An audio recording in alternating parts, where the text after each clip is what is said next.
Louange à Allah, le protecteur absolu, détenteur de la véritable souveraineté, protège et n'a nullement besoin d'être protégé, auprès de qui les croyants implorent exclusivement refuge et protection. En sa main se trouve la royauté de toutes choses et vers lui est la destination. N'est-ce pas lui qui répond à l'appel de l'homme en détresse, met fin à ses maux et vous fait succéder sur terre génération après génération? Y a-t-il donc autre divinité en compagnie d'Allah? Non, mais très peu s'en rappellent. Je témoigne qu'en toute vérité, il n'est de divinité digne d'être adorée qu'Allah, l'unique sans égal ni associé. Il n'a pas engendré et n'a pas été engendré. Tout comme je témoigne que Muhammad, à lui le salut et la paix, est le serviteur d'Allah et son envoyé, celui par qui la prophétie a été scellée, qu'Allah fasse mention élogieuse de lui auprès des anges rapprochés, ainsi que celle de ses frères prophètes et envoyés, sa noble famille, ses compagnons bien guidés, et tous ceux qui suivront leurs traces jusqu'au jour où l'on sera ressuscité. Suite à quoi, frères dans la foi, je vous enjoins sans omettre ma propre personne la piété, source de félicité et provision de qualité pour le voyage vers l'éternité. Un jour prochain, vous rencontrerez votre Seigneur Allah, qui vous informera alors de ce que vous faisiez. Quiconque fait le bien fût du poids d'un atome le verra, et quiconque fait le mal fût du poids d'un atome le verra. Sourate 99, versets 7 et 8. Serviteur d'Allah, la première demeure de l'homme était le paradis, un bien dans lequel il n'y a aucun mal, tandis que l'enfer est un mal dans lequel il n'y a aucun bien. Ce bas monde, quant à lui, rassemble en lui le bien et le mal. Et lorsque le mal se trouvant dans ce bas monde se mit alors à sévir sur les hommes par des voies dont ils ne savaient pas, certains parmi eux dans leur ignorance, pour leur protection, se sont attachés à diverses choses, de parmi les djinns, charlatans, magiciens, devins et sorciers, coris, amulettes, talismans ou toute autre forme de gris-gris, cherchant refuge auprès de ceux-ci, croyant ôter ces mots, sans s'appuyer sur une révélation venue du ciel, ni orientation tirée des enseignements prophétiques. Cela ne fit qu'accroître le mal et corrompre les croyances. Allah le Très-Haut dit, or il y avait parmi les humains des mâles qui cherchaient protection auprès des mâles parmi les djinns, mais cela ne fit qu'accroître leur détresse. Sourate 72, verset 6. Pourtant, dans sa miséricorde infinie et sa compassion, Allah, glorifié soit-il, a légiféré à l'endroit de ses créatures auprès de qui il faut chercher protection et comment le faire, afin de parfaire leurs croyances et les préserver de tout mal. Uqba ibn Amir, qu'Allah soit satisfait de lui, transmet du messager d'Allah, à lui le salut et la paix, qui a dit, n'as-tu pas entendu les versets qui ont été révélés cette nuit? Jamais on n'a entendu pareil. Qul a'udhu bi rabbil falaq wa qul a'udhu bi rabbin nas. Dis, j'implore protection auprès du Seigneur de l'aube naissante, et dis, j'implore protection auprès du Seigneur des hommes, rapporté par Muslim.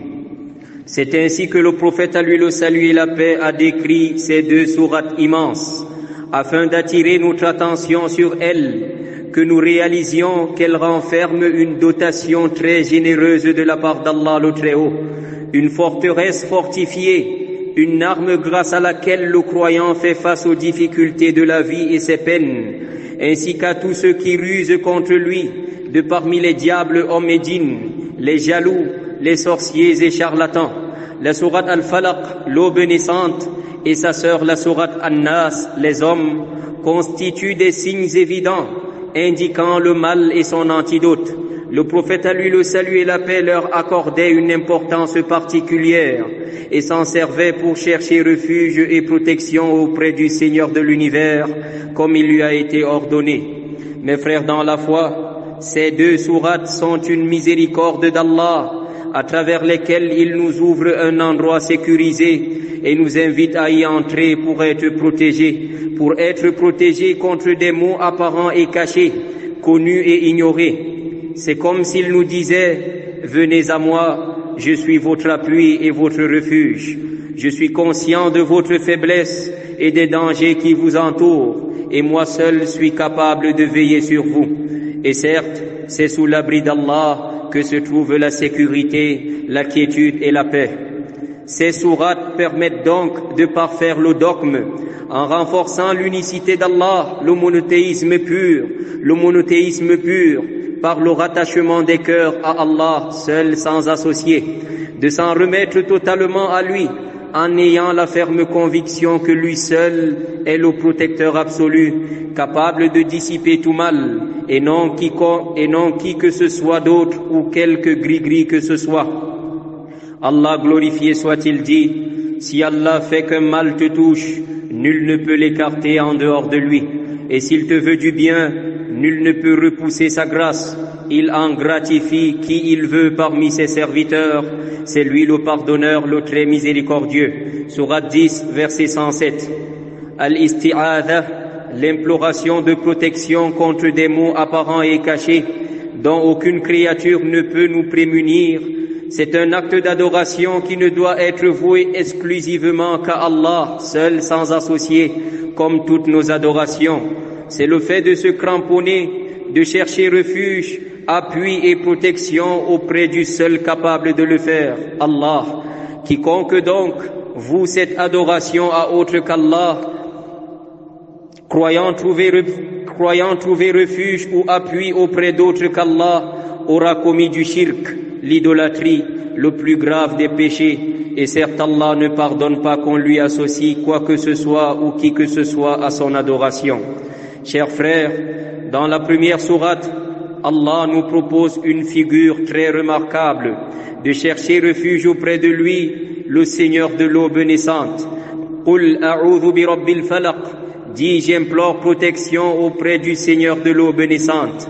Le Seigneur de l'aube naissante est Seigneur de toutes choses, Allah, qui plonge l'univers dans l'obscurité de la nuit, puis dissipe l'obscurité de la nuit en apportant l'éclat du jour. Le message à passer ici, quant au fait d'implorer protection auprès d'Allah en tant que Seigneur de l'aube naissante, c'est de faire comprendre que celui qui a été capable de dissiper l'obscurité de la nuit en apportant la lumière du jour est capable de dissiper tout mal. En effet, les lueurs du jour sont assimilables à l'espoir de la bonne nouvelle, car de la même manière que celui qui est dans la nuit attend l'arrivée du jour, c'est ainsi que celui qui est dans la peur attend le secours. C'est pourquoi, pour susciter son espoir, on lui dit, quelle que soit la durée de la nuit, le jour finira par se lever. Allah le Tout-Puissant, l'Omnipotent, le Seigneur de l'aube naissante, qui déchire la nuit pour apporter la lueur du jour, est capable de te protéger et dissiper tout mal qui te préoccupe.